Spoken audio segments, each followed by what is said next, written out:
Je ne vois aucune raison impérieuse de maintenir les positions sur l'or pour le moment. James Ayerchik, FX Empire. Au début d'octobre, les contrats à terme sur l'or ont bondi de 1%. L'or a connu un petit rebond après avoir enregistré sa plus grande perte hebdomadaire sur 3 ans. Pensez-vous que cette perte considérable ait été un cas unique, où les investisseurs devraient prévoir une autre baisse des prix de l'or? Je pense que nous allons voir une nouvelle baisse de l'or. Et puis, il y aura probablement une tendance baissière quand la Fed va commencer à augmenter les taux d'intérêt.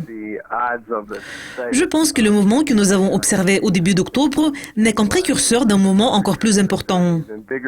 Les traders qui maintenaient leur position en espérant que la Fed allait remettre à plus tard la hausse ont finalement dû jeter l'éponge.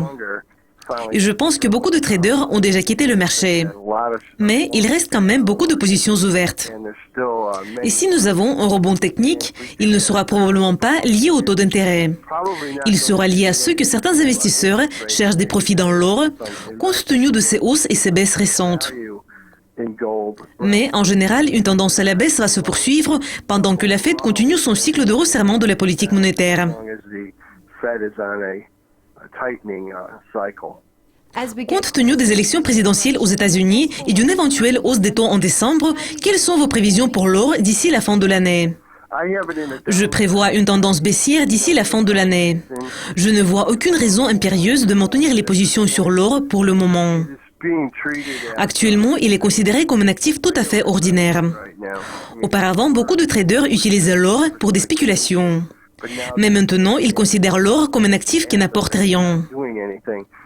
Quand les taux d'intérêt commencent à augmenter, les gens préfèrent investir dans des obligations et des titres parce qu'ils apportent des profits sous forme d'intérêt, tandis que l'or n'apporte rien. Et pendant que les actions s'établissent à un haut niveau, apportent des dividendes et il y a la possibilité d'enregistrer des gains en capital, les investisseurs vont quitter l'or et vont se tourner vers des actifs qui puissent apporter des profits. En plus, si vous jetez un coup d'œil à l'activité des fonds spéculatifs, ils prévoient des hausses des autres actifs. Actuellement, nous observons des bons sur les marchés du pétrole brut, du gaz naturel, du café, du sucre, du jus d'orange, etc. Tous ces marchés étaient dormants pendant la plupart de l'année. Et maintenant, les investisseurs vont quitter le marché dormant de l'or et vont se tourner vers des marchés plus dynamiques. À mon avis, c'est un facteur très important qui va influencer les prix de l'or à l'avenir. Theresa May a annoncé que l'article 50 serait déclenché en 2017 et le Royaume-Uni allait commencer le processus de sortie de l'Union européenne. Après le référendum, l'or a bondi. Pensez-vous qu'il y ait une nouvelle hausse de l'or quand l'article 50 sera déclenché? Je ne pense pas qu'il y ait une nouvelle hausse. En ce qui concerne le bond de l'or enregistré après le référendum, il a été lié plutôt aux résultats inattendus du vote. Le pays a voté pour la sortie du Royaume-Uni de l'Union européenne et cela a pris les traders au dépourvu, car tout le monde prévoyait que la Grande-Bretagne allait rester dans l'Union européenne. Mais cette hausse de l'or n'a pas changé la tendance générale du marché. Les traders ont tout simplement révisé leurs approches. Donc, la hausse de l'or après le vote sur le Brexit a été de très courte durée. Du 24 juin au 6 juillet, l'or a bondi. Mais après ce bond, il connaît toujours une tendance baissière. La même situation a été observée dans le domaine des obligations du Trésor américain. Elles ont bondi le même jour que l'or, mais puis ont connu une baisse. Les obligations sont inversement liées au taux d'intérêt.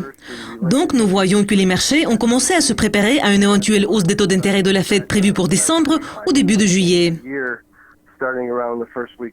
Et quand les taux d'intérêt ont commencé à augmenter progressivement, les prix de l'or ont commencé à reculer.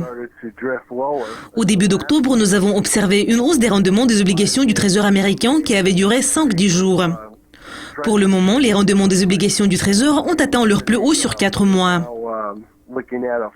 La probabilité d'une hausse des taux d'intérêt atteint actuellement 70% par rapport à environ 50% enregistré il y a un mois.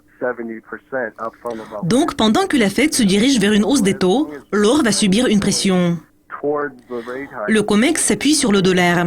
Si le dollar est fort, comme c'est le cas aujourd'hui, l'or connaît un affaiblissement. En plus, il est à noter que la livre sterling est en baisse. Et au Royaume-Uni, les prix de l'or augmentent. Donc, tout dépend de la façon dont vous regardez l'or et de la monnaie que vous utilisez. Mais en général, l'or connaît une tendance baissière. Merci de vos commentaires, James. Restez à l'écoute de Dukascopy TV pour découvrir plus de nouvelles sur l'or. Au revoir.